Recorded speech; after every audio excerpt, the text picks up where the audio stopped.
Time it is. Woo! Get into it. We are back with Storytime with Chris. Hey, y'all. Now, I know y'all are wondering, for those who watch consistently, yes, I'm going to upload the more recent chapters on the channel very soon. Thank you. Thank you so very much for those who are watching. Thank you to my friend Naomi in her 9th grade class for watching and writing me letters, which I have all of them right here in this stack. Thank you so very much, y'all. I really appreciate it from the bottom of my heart. Thank you so much for the support. And I will be taking your suggestions very, very seriously. And of course, I do not own the music that is playing in the background, but we are listening to Franz Liszt. I guess you would say Herr Liszt. Well, I was about to say Herr Muller, but that's a different surname.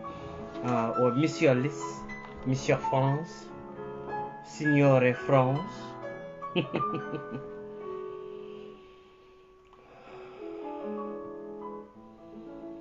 Makes me wish I had my keyboard so I can play piano again. It's been a really long time. I'm super rusty. But I can still read music. Because kids, as long as you can read music, you can play anything. Or sing anything. Hi, my friend. Thank you for watching.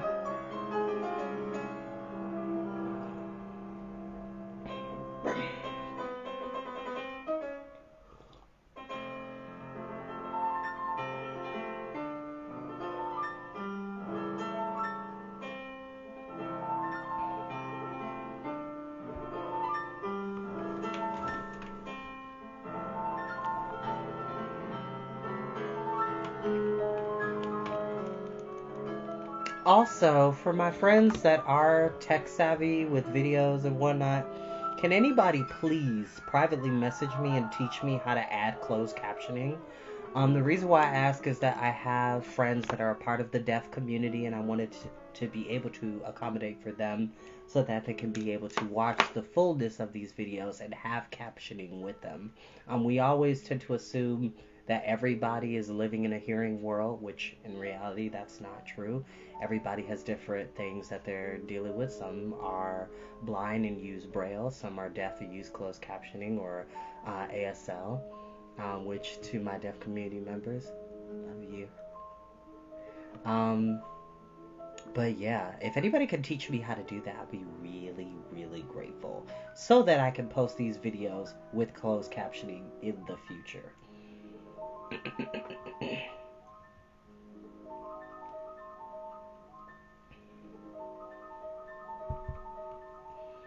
Yes. Ouch.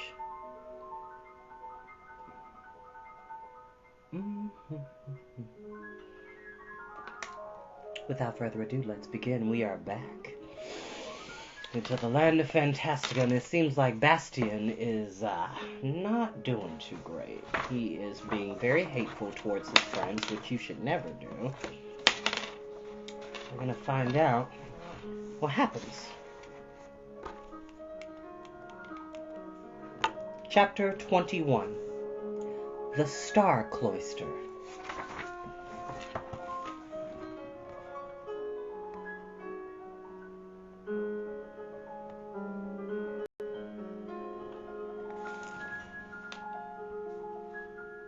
Uninterruptedly, new emissaries from all parts of Fantastica poured in to swell the army of those accompanying Bastien on his march to the Ivory Tower. It proved impossible to take account because new ones kept arriving while the counting was in progress. Each morning an army several thousand strong got underway, and each night it set up the strangest tent city imaginable. Since Bastien's traveling companions varied enormously in size and shape, some of their night lodgings might have been mistaken for circus tents, while others at the opposite end of the scale were no bigger than a thimble. Their vehicles also showed astonishing variety, ranging from common covered wagons and diligences to the most extraordinary rolling barrels, bouncing balls, and crawling containers with automotive legs. Of all the tents, the most magnificent was the one that had been procured for Bastien. The shape and size of a small house, It was made of lustrous, many-colored silk, embroidered with gold and silver. A flag affixed to the roof was decorated with Bastian's coat of arms, a 7-armed candelabrum. Okay, fun fact, Bastian is Jewish. I didn't realize that. Yes. Shout out to the Judeo community. Wow, that is... And I've read this book on my own, and I didn't realize that. His coat of arms is a 7-armed candelabrum. The more you know, y'all.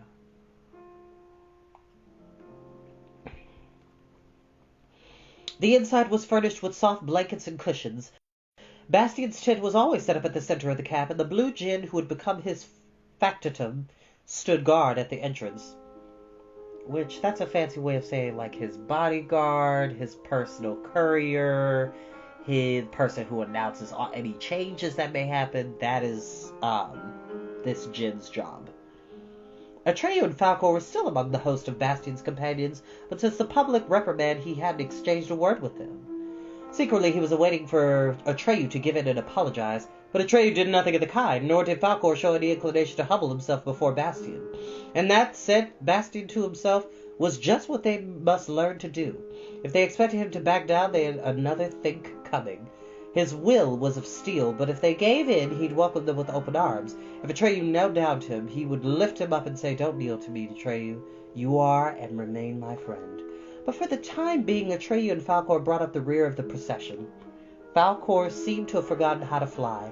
He trudged along on foot, and Atreyu walked beside him, most of the time with bowed head. As had come down for the proud reconnaissance flyers, Bastian wasn't happy about it, but there was nothing he could do. He began to be bored riding the mule Yika in the lead of the caravan, took to visiting Zaida and her litter instead. She received him with a great show of respect, gave him the most comfortable seat, and squatted down at his feet. She could always think of something interesting to talk about, and when she noticed that he disliked speaking of his past in the human world, she stopped questioning him about it. Most of the time she smoked her water pipe. The stem looked like an emerald-green viper, and the mouthpiece, which she held between her marble-white fingers, suggested a snake's head. She seemed to be kissing it as she smoked. Sounds a lot like the Kardashians. The clouds of smoke which poured indolently from her mouth and nose changed color with every puff, from blue to yellow to pink to green, and so on.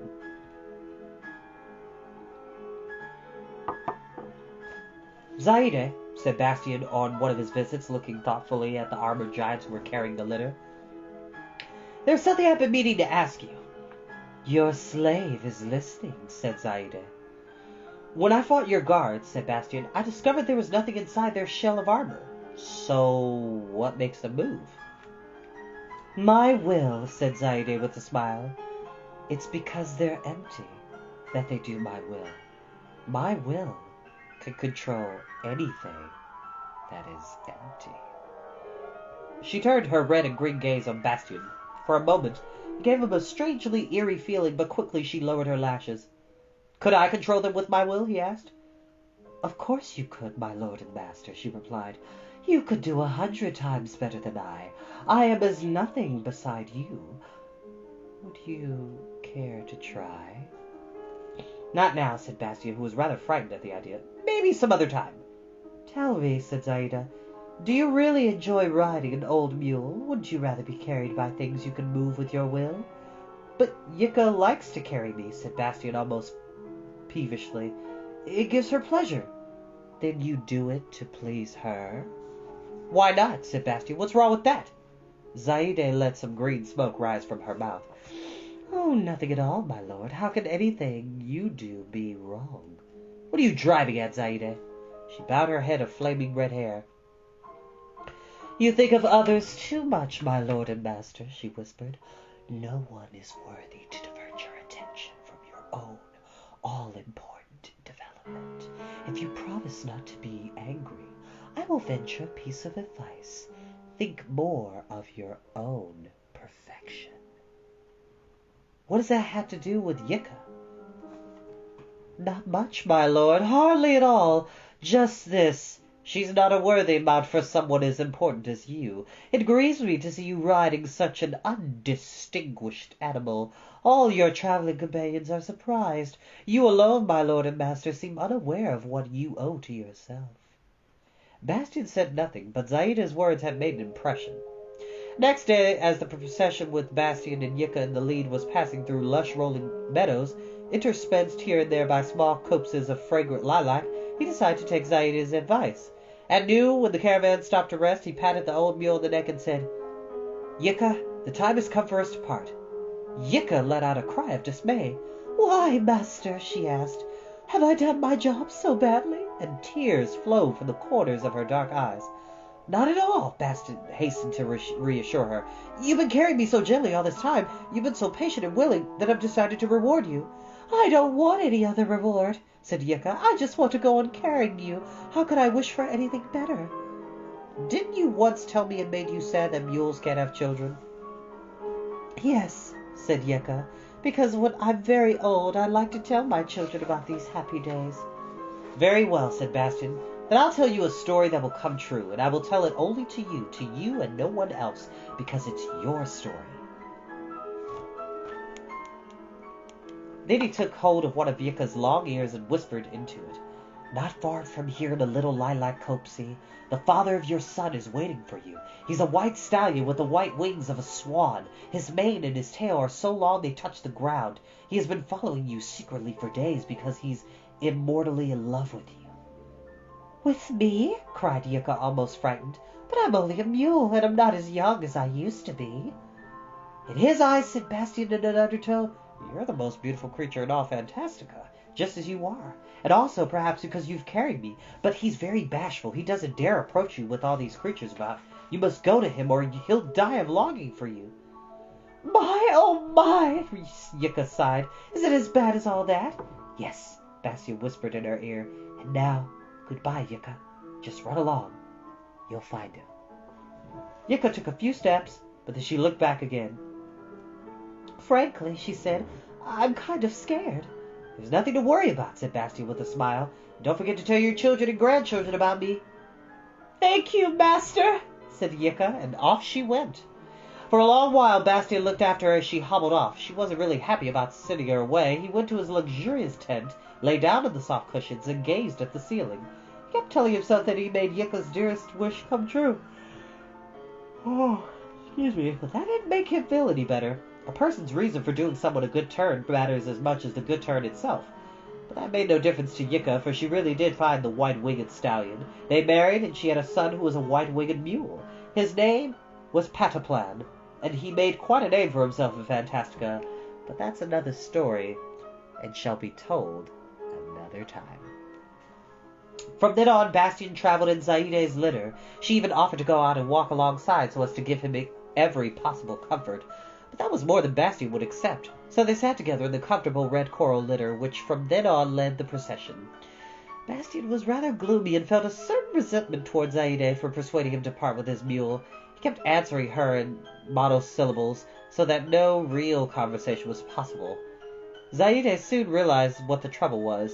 To guide his thoughts into different channels, she said brightly, "I would like to make you a present, my lord and master, if you deign to accept one from me." She rummaged under her cushions and found a richly ornated casket. As Bastian tingled with eagerness, she opened it and took out a belt with chain links. Each link, as well as the clasp, was made of clear glass. "What is it?" Bastian asked. "It's a belt that makes its wearer invisible. But if you want it to belong to you, my lord, you must give it its name." Bastian examined it. "The belt Jamal," he said then. And yes, that Gimal, it's with a G, but I pronounced it Gimal or Jamal works. Gimal. Zaide nodded. "Now it is yours," she said with a smile. Bastian took the belt and held it irresolutely in his hand.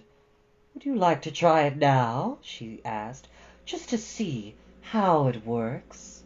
To Bastian's surprise, the belt was a perfect fit, but it gave him a most unpleasant feeling not seeing his own body. He wanted to take the belt off, but that wasn't so easy since he couldn't see neither the buckle nor his own hands. "Oh, excuse me." "Help!" he cried in a panic, suddenly afraid that he would never find the buckle and would remain invisible forever. "You have to learn to handle it," said Zaide. "I had the same trouble at first. Permit me to help you, my lord and master. She reached into the empty air. A moment later she had unfastened the belt, and Bastian was relieved to see himself again. He laughed while Zaide drew smoke from her water pipe and smiled. If nothing else, she had cheered him up. Now you are safe from harm, she said gently, and that means more to me than you could imagine.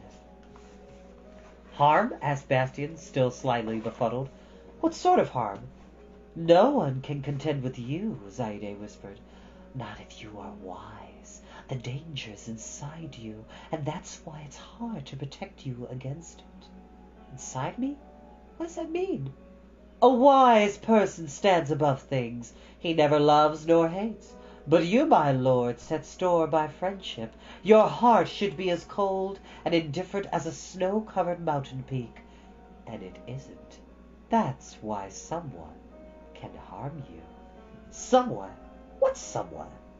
Someone you will care for in spite of his insolence.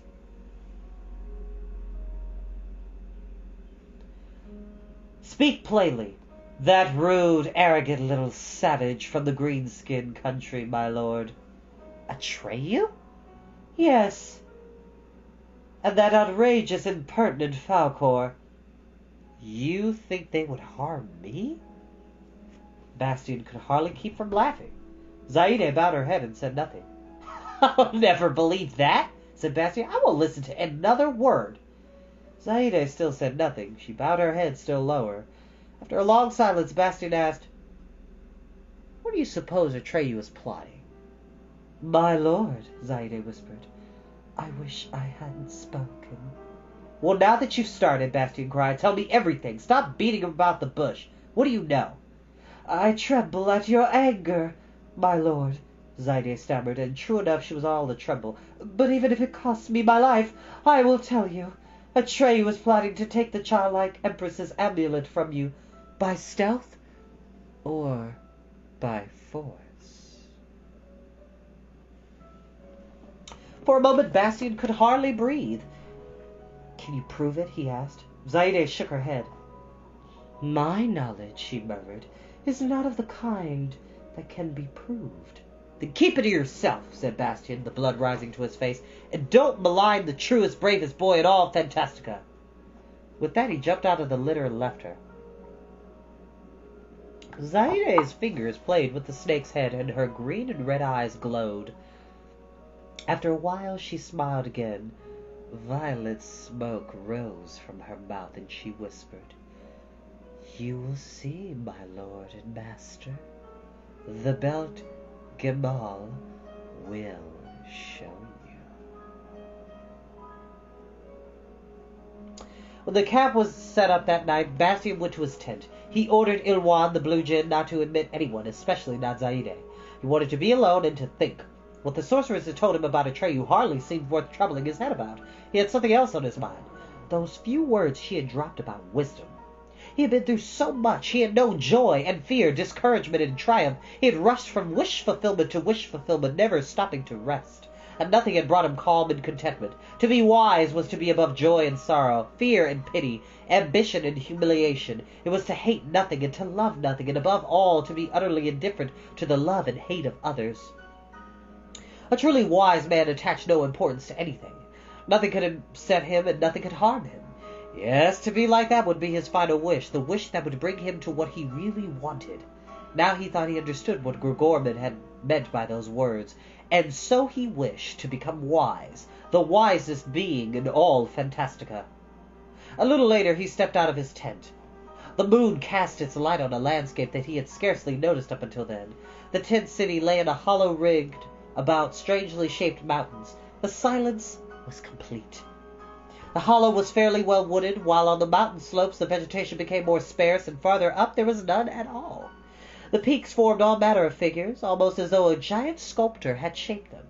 No breeze was blowing, and there wasn't a cloud in the sky. The stars glittered and seemed nearer than usual. At the top of one of the highest peaks, Bastian made out a sort of cupola. It seemed to be uninhabited, for it gave off a faint light. I've noticed it too, my lord, said Ilwain in his rasping voice. He was standing by his post by the entrance to the tent. What can it be? He no sooner spoken than Bastian heard a strange cry in the distance. It suggested the long drawn-out hooting of an owl, but it was deeper and louder. It sounded a second and then a third time, and now there were several voices. Owls they were indeed, 6 in number, as Bastian was soon to find out. Coming from the direction of the cupola, they glided at an incredible speed on almost motionless wings. Soon they were close enough for Bastian to see how amazingly large they were. Their eyes glittered, and their erect ears were capped with bundles of down, which down feathers are just like heavier feathers to keep birds warm. They are the contour feathers that help them have flight, and then the down feathers are what help them keep warm, and they use them to keep their babies warm and stuff like that. Correct me if I'm wrong in the comments, but last time I checked.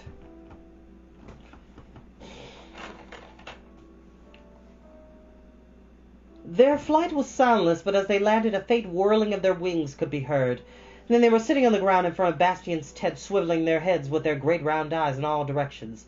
Bastian went up to them. "Who are you?" he asked, "and who are you looking for?" "We are sent by Ushtu, the mother of intuition," said one of the 6 owls. "We are messengers from Gigam, the star cluster." "What sort of cloister is that?" Bastian asked. "It is the home of wisdom," said another of the owls. "Where the monks of knowledge live. And who is Ushtu?" Bastian asked. "One of the 3 deep thinkers who direct the cloister and instruct the monks," said a third owl. "We are the night messengers, which puts us in her department." "If it were daytime," said a 4th owl, "Shirkri, the father of vision, would have sent his messengers, who are eagles. And in the twilight hours between day and night, Yasipu, the son of reason, sends his messengers, who are foxes." "Who are Shirkri and Yasipu?" "They are the other deep thinkers, our superiors."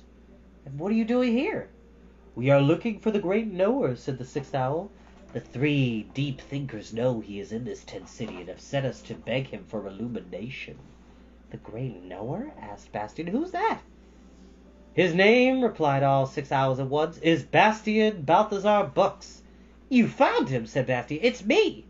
They bowed low, which because of their jerky movements looked almost comical in spite of their great size.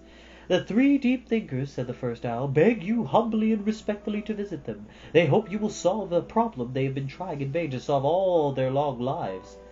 Bastian stroked his chin thoughtfully. "Very well," he answered after a while, "but I must take my 2 disciples with me." "There are 6 of us," said the owl. "2 of us will carry each of you." Bastian turned to the blue jinn. "Ilwain," he said, "bring me Atreyu and Zaide." The jinn bowed and went his way. "What is the problem they want me to solve?" Bastian asked. "Oh, great knower," said one of the owls, "we are only poor, ignorant messengers. We don't even belong to the lowest rank of the monks of knowledge. How could we possibly have cognizance of the problem which the deep thinkers in all their long lives have been able to solve?" A few minutes later, Ilwain came back with Atreyu and Zaide. On the way he told them what was it all about. As he stood before Bastian, Atreyu asked in an undertone, "Why me?" "Indeed," said Zaide, "why him?" "You will find out," said Bastian. Lips are a little chapped, y'all. Hold on one sec. That's better.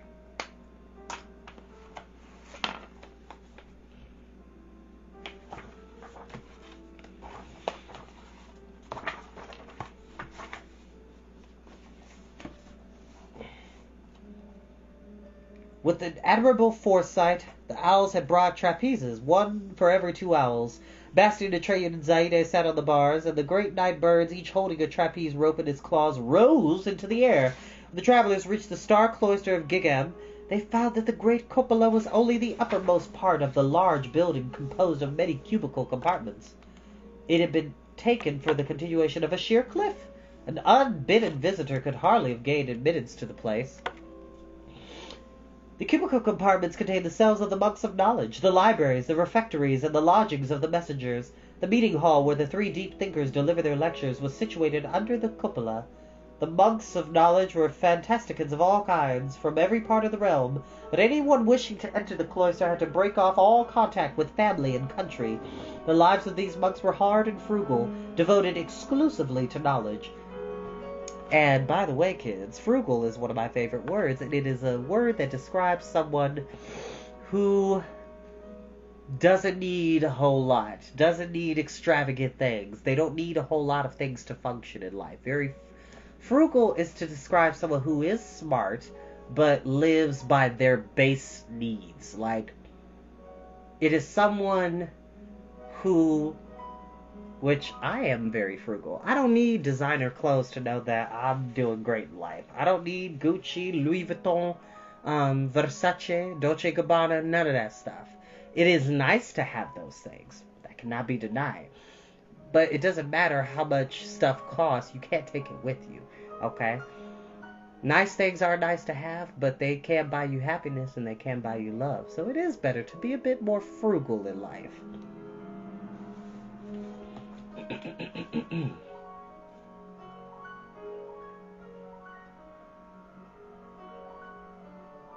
The community was far from accepting all applicants. The examinations were difficult and the three deep thinkers set the highest standards. Thus, there were seldom more than 300 monks in the cloister at one time. But these were by far the most intelligent persons in all Fantastica. Occasionally, the community dwindled to 7 members, but even then there was no thought of relaxing the entrance requirements. At the moment, the monks and monkesses numbered roughly 200. When Bastien, followed by Atreyu and Zaide, were led into the large lecture hall, he saw a motley assortment of Fantasticans who differed from his own retinue only in that they were all dressed in rough, dark brown monk's robes. A wandering cliff or a tiny must have looked very strange in such an outfit. The superiors of the order, the 3 deep thinkers, were built like humans except for their heads. Ushtu, the mother of intuition, had the head of an owl. Shurkri, the father of vision, the head of an eagle. And Yusipu, the son of reason, the head of a fox. They sat in raised stone chairs and looked enormous. The sight of them seemed to intimidate Atreyu and even Zaide. But Bastien stepped right up to them. With the motion of his head, Shurkri, who was evidently the oldest of the 3, was sitting in the middle, indicating an empty chair facing deep thinkers. Bastien sat down in it. After a prolonged silence, Shurkri spoke. He spoke softly, but his voice sounded surprisingly deep and full. Since time immemorial, we've been pondering the enigma of our world. Yusipu's reasons in the matter are different from Ushtu's intuitions, and Ushtu's intuitions differ from my vision, which in turn is different from Yusipu's reasonings. This is intolerable and must not be allowed to go on. That is why we have asked the Great Knower to come here and instruct us. Are you willing? I am, said Bastien. Then, oh, Great Knower, hear our question. What is Fantastica? After a short silence, Bastien replied, Fantastica is the never-ending story. Give us time to understand your answer, said Shurkri. Let us meet again here tomorrow at the same hour. Silently, the 3 deep thinkers and the monks of knowledge arose and all left the hall. Bastien, Atreyu, and Zaide were led to guest cells where a simple meal awaited them. Their beds were wooden planks covered with rough woolen blankets. Though this didn't matter to Bastien and Atreyu, Zaide would have liked to conjure up a more comfortable bed, but soon find to her dismay that her magic powers were without effect in this cloister. Late the following night, the monks and the 3 deep thinkers met again in the great meeting hall. Once again, Bastien accompanied the high seat. Zaide and Atreyu sat to the left and right of him. This time it was Ushtu, the mother of intuition, who scrutinized Bastien with her great owl eyes and said, We have meditated on your answer, O Great Knower, but a new question has occurred to us. If, as you say, Fantastica is the never-ending story, where is the never-ending story to be found? After a short silence, Bastien replied, In a book bound with copper-colored silk. Give us time to understand your words, said Ushtu. Let us meet again tomorrow at the same hour. When they had gathered at the meeting hall the following night, Yusipu, the son of reason, took the floor. Again we have meditated on your answer, O Great Knower. And again a new question comes to perplex us. If our world is Fantastica, is a never-ending story, and if this never-ending story is in a book bound in copper-colored silk, Where, then, is this book? And after a short silence, Bastian replied, In the attic of a schoolhouse. Oh, great knower, said the fox-headed Yusupu. We do not doubt the truth of what you say, but now we would like to ask you to let us see this truth. Can you do that? Bastian thought it over, then he said, I believe I can. Atreyu looked at Bastian with surprise. Zaide, too, had a questioning look in her red and green eyes. Let us meet again tomorrow night at the same hour, said Bastian, but not here. Let us meet on the roof of the Star Cloister, and then you must keep your eyes fixed on the heavens. The following night was as clear as the three before it. At the appointed hour, the three deep thinkers and all the monks of knowledge were gathered on the roof of the Star Cloister. Atreyu and Zaide, who had no idea what Bastian was up to, were there too. Bastian climbed at the top of the great cupola and looked around. For the first time he saw the ivory tower far off on the horizon, shimmering in the moonlight. He took the stone al-Sahir from his pocket. It set out a soft glow, and then called to mind the inscription he had seen on the door of the Amarganth library. But if he says my name a second time from the end to the beginning, I will glow in one moment with the light of 1,000 years. Excuse me, 100 years. But it sounds better with 1,000 years.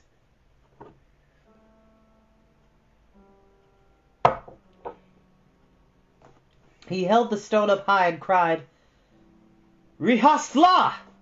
At that moment there came a flash of lightning so bright that illumined, and that space was the schoolhouse attic with its age-blackened beams. In a moment the vision passed, and the light of 100 years was gone. Al-Sahir had vanished without a trace. It was some time before the eyes of those present, including Bastian's, became accustomed to the feeble light of the moon and the stars. Shaken by what they had seen, all gathered in the great lecture hall. Bastian was the last to enter. The monks of knowledge and the three deep thinkers arose from their seats and bowed low to him. I have no words, said Shirkri, with which to thank you for that flash of illumination. Oh, great thinker! For in that mysterious attic I glimpsed a being of my own kind, an eagle. You are mistaken, Shirkri, said the owl-faced Ushtu with a gentle smile. I saw the creature plainly. It was an owl. You are both mistaken, cried Yusufu, his eyes aflame. That being is a relative of mine, a fox. Shirkri raised his hands in horror. Here we are back where we started, he said. You alone, O great thinker, can answer this new question. Which of us is right? Smiling serenely, Bastian replied, All three. Give us time to understand your answer, said Ushtu. All the time you wish, Bastian replied, for we shall be leaving you now. Bitter disappointment could be read on the faces of the three deep thinkers and the monks of knowledge. They implored Bastian to stay longer, or better still, forever, but with a rather disrespectful shrug, he declined. Whereupon the 6 messengers carried him and his 2 disciples back to the tent city. That night, the usual harmony of the three deep thinkers was disturbed by a first radical difference of opinion which years later led to the breakup of the community. Then Ushtu, the mother of intuition, Shirkri, the father of vision, and Yusupu, the son of reason, each founded a cloister of his own. But that is another story, and shall be told another time. That night Bastian lost all memory of having gone to school. The attic and the stolen book bound in copper-colored silk vanished from his mind, and he even stopped asking himself how he had come to Fantastica. And that is where we will end for tonight. I hope you all enjoyed it. I appreciate y'all immensely. See you next time, y'all.